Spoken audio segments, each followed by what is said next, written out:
Olá, queridos, tudo bem? Graças a Deus, né? Família linda, família maravilhosa, a nossa família eterna. Vamos para mais uma saga, né? Mais um estudo extraordinário da palavra de Deus na visão do Evangelho Eterno. Mas vamos fazer o seguinte: vamos falar um pouquinho sobre a questão da linguística, não é? Não, porque nós temos que fazer uns vídeos desse jeito para despertar o entendimento de muita gente e para mostrar a essas pessoas como que o sistema faz para enganar as pessoas. Se bem que hoje em dia, né, nos templos religiosos, mesmo que continue esses templos religiosos, mas quase ninguém mais ouve esses líderes religiosos, pregadores falando de salvação, né? Porque as pessoas já estão entendendo que toda vez que a Bíblia falava sobre salvação, a Bíblia estava falando a salvação do juízo, não é? E quando fala salvação eterna, a Bíblia nunca está falando salvação eterna para o corpo físico, porque esse corpo físico, esse aqui, ó, sabe para onde ele vai? Ele volta para a terra. O Espírito de Deus que está dentro de nós, que volta para a eternidade. E você sabe que o verbo volta, você só pode usar o verbo voltar se você esteve em algum lugar. Aí você pode falar assim: eu tenho que voltar a tal lugar. Porque como que você vai voltar para um lugar de onde você nunca veio ou nunca esteve? Impossível, né? Vamos lá, queridos. Deixa eu falar uma coisa para você. As regras da linguística, elas são normas que estabelecem os padrões, né? O uso padrão de uma língua dentro de uma comunidade linguística. Preste muita atenção que eu vou falar nesse vídeo acerca o número da besta, por exemplo, que muitos pastores falam e ensinam que o número da besta é o número de anticristo. E o anticristo ainda vai surgir, que tal? Aí as pessoas ficam presas, né, a um sistema e gostam de ouvir e dar atenção aos líderes religiosos. Então eu quero começar para você entender essa questão, número da besta, 666, não sei o que. É bom você entender primeiro isso aqui. Preste atenção. As regras, deixa eu repetir, as regras da linguística são normas que estabelecem o uso padrão de uma língua dentro de uma comunidade linguística. Então, elas são convenções sociais que determinam como uma língua deve ser falada ou escrita. Eu não sou professor de português, eu só gosto de ler, eu gosto de estudar, mas professor eu não sou. Mas para nós que temos a responsabilidade de abrir um canal no YouTube, nas redes sociais e falar da Bíblia, principalmente dentro da visão do Evangelho Eterno, a gente tem que saber o que fala. Porque senão nós seremos mais um, senão eu serei mais um, nós do Evangelho Eterno seremos mais 2 ou 3 ou 4, que vai também continuar enganando as pessoas. Só que nós não somos esse tipo de gente. A gente estuda o assunto para depois aplicar. Então, a linguagem, ela foi feita para a comunicação. Por isso que é importante, queridos. Por isso que é importante que as pessoas, né, que estão ouvindo quem fala se entendam. Por exemplo, eu aqui no meu canal no YouTube, eu falo do Evangelho Eterno, tá? Mas do outro lado, tem pessoas me ouvindo.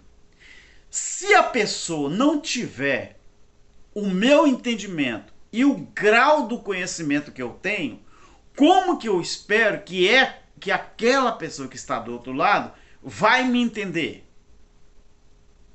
Então a linguagem, ela foi feita para a comunicação.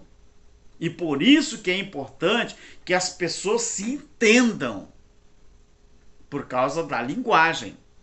Por causa da comunicação. Então, é possível alternar entre a variedade padrão e as variedades não padrão, desde que se observe a pertinência de cada uma delas. Por exemplo, eu vou usar uma pertinência aqui. Se eu pegar o que Jesus falou há 2000 anos atrás, por exemplo, deixa eu ver aqui. Vamos usar aquilo que Jesus disse em Lucas 16:16. Jesus disse assim: a lei e os profetas duraram até João. A lei e os profetas duraram até João. Como que eu quero que alguém me entenda se a linguagem que ele usa é diferente da minha? Então, é possível, queridos, alternar entre a variedade padrão e as variedades não padrão, desde que se observe a pertinência de cada uma delas. Então, quando Jesus disse a lei e os profetas durariam até João, ele estava dizendo o que, por exemplo? Ele estava dizendo que a lei, o ministério da lei e o ministério profético humano tinha um limite. Ele tinha um até, um espaço, tempo, limite para continuar tendo validade. Só que não é todas as pessoas que leem esse versículo e entendem dessa forma. Por quê? Porque não entende sobre a pertinência de cada uma palavra. O exemplo que eu vou dar para você é de suma importância para você entender a Bíblia. Por exemplo, tem pessoas que falam gematria. Tem pessoas que falam gematria. Eu vou falar gematria. Por exemplo, a gematria hebraica é um sistema de análise, não é, de textos bíblicos que atribui um valor numérico a cada letra do alfabeto hebraico.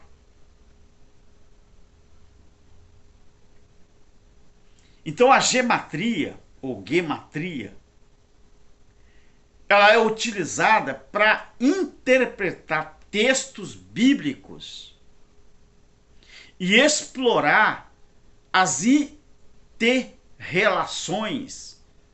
Presta bem atenção, a interrelação, não é, entre palavras e ideias. Por que você acha, por exemplo, que na Bíblia você encontra a palavra serpente? Na Bíblia você encontra a palavra dragão. Na Bíblia, no livro de Ezequiel, você vê querubins ali, que parece mais na descrição uma roda gigante. Cada roda uma dentro da outra. Então você vê essas figuras de linguagem. Por quê? Porque esse tipo de linguagem, ela foi feita para a comunicação. Então é por isso que é importante que a pessoa se entenda ou entenda aquilo que lê. Porque a Bíblia, o Velho Testamento, dentro do hebraico, existe essa questão de gematria ou gematria. Então, a gematria, ela é utilizada, ou foi utilizada, e é para interpretar textos bíblicos e explorar a inter-relação entre palavras e entre ideias.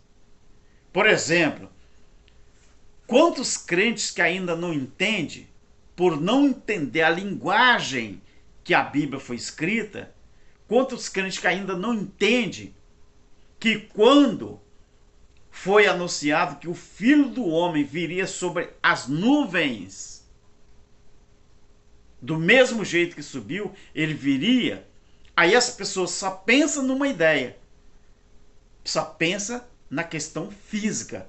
Mas quem disse que a Bíblia ela foi feita só na questão física?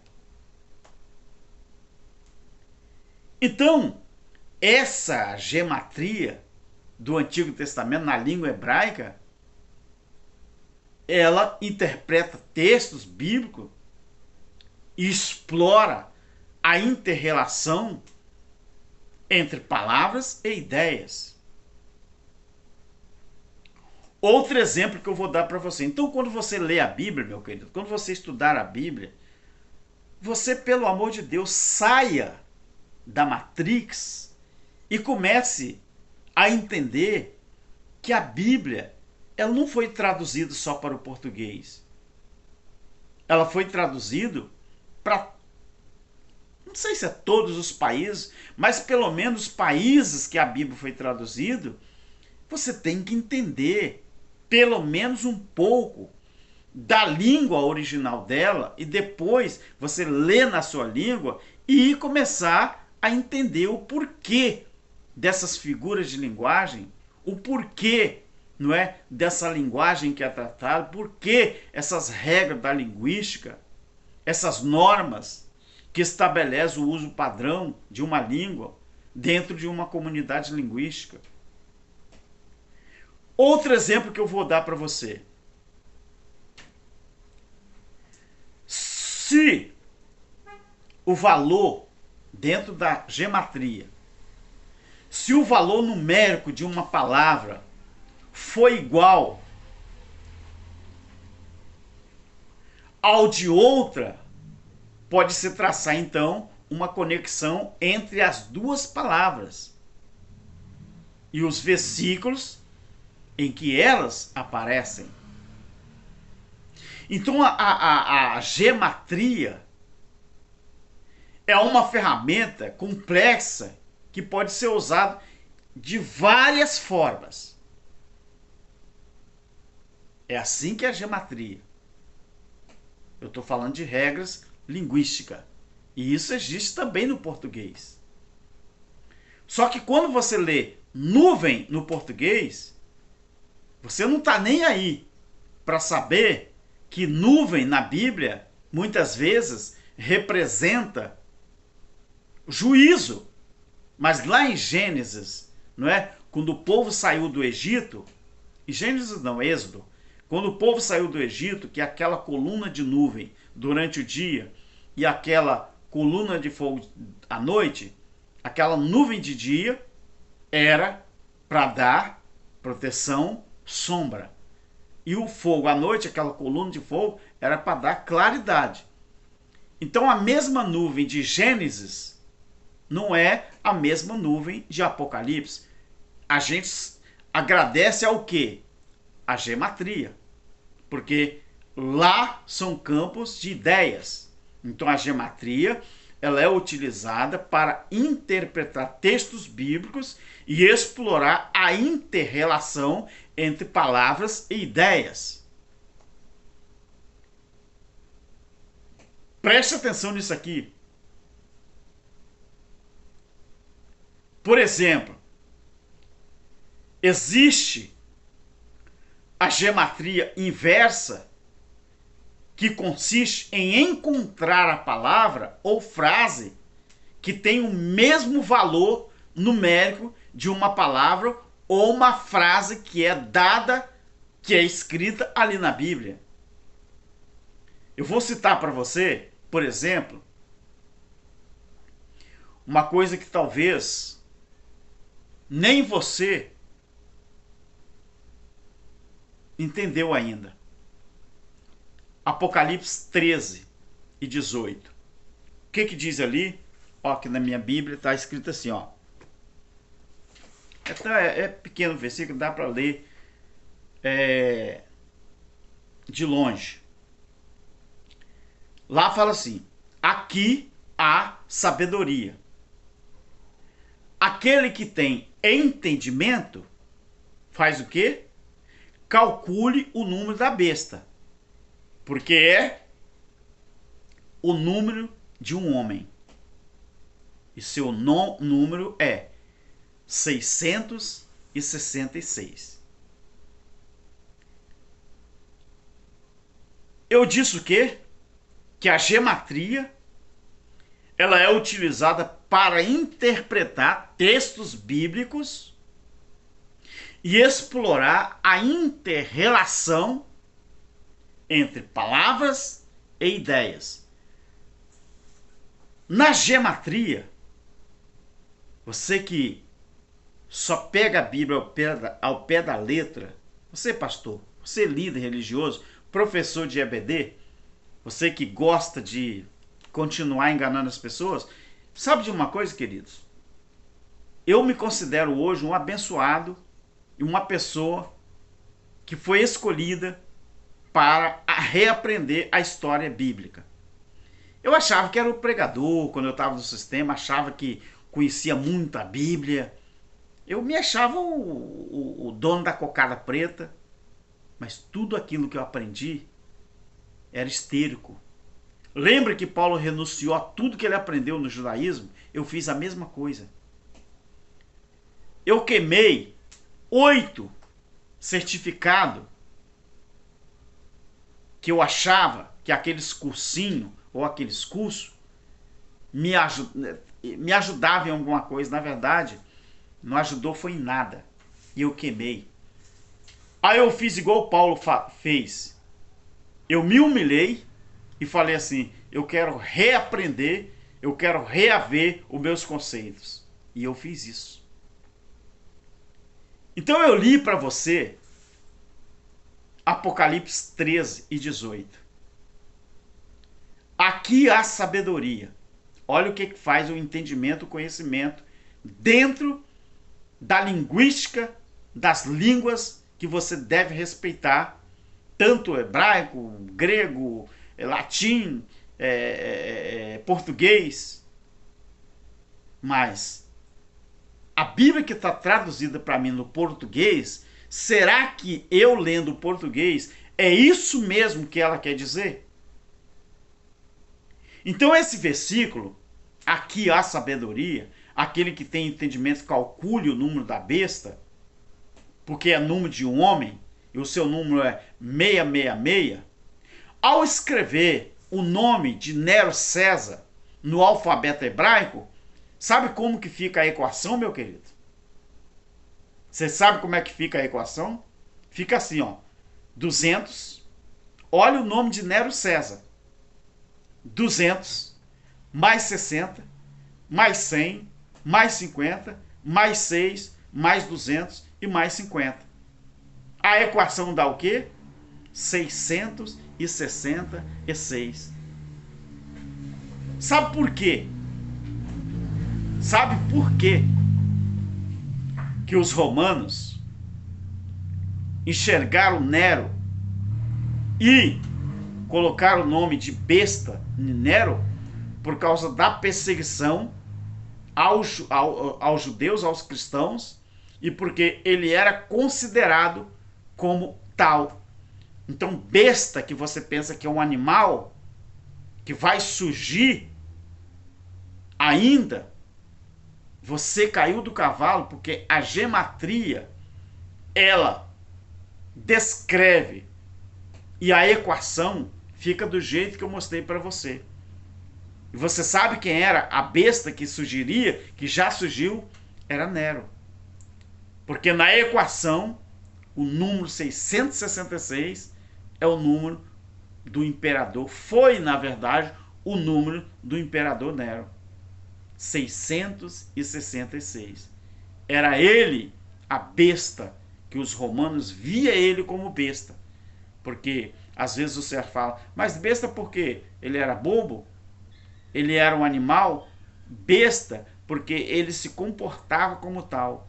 E aí o número dele na gematria hebraica, a equação dá justamente o número dele. Então isso, querido, é as regras da linguística quando você estuda a Bíblia, que são normas que estabelecem o uso padrão de uma língua dentro de uma comunidade linguística. Outra coisa, a linguagem bíblica, principalmente, ela foi feita para a comunicação. Por isso que é importante que as pessoas se entendam quando lê a Bíblia. Você sabe por que existe muita confusão dentro do sistema religioso com respeito às coisas da Bíblia? Sabe por quê? Porque às vezes o cara não entende nem a língua dele nativa. E ele quer se colocar como uma pessoa que fala, que escreve e que pronuncia. Uma gematria, uma gematria, ou sei lá, um grego, um hebraico. Nós estudamos o assunto que nós queremos falar. E é assim que você começa a entender a Bíblia. Quando você perceber que todos os tempos verbais bíblicos estão no passado e não no futuro. Deus que te abençoe, meu querido. E quanto mais você estuda, mais você se liberta do sistema. Deus que te abençoe e tamo junto. Tchau.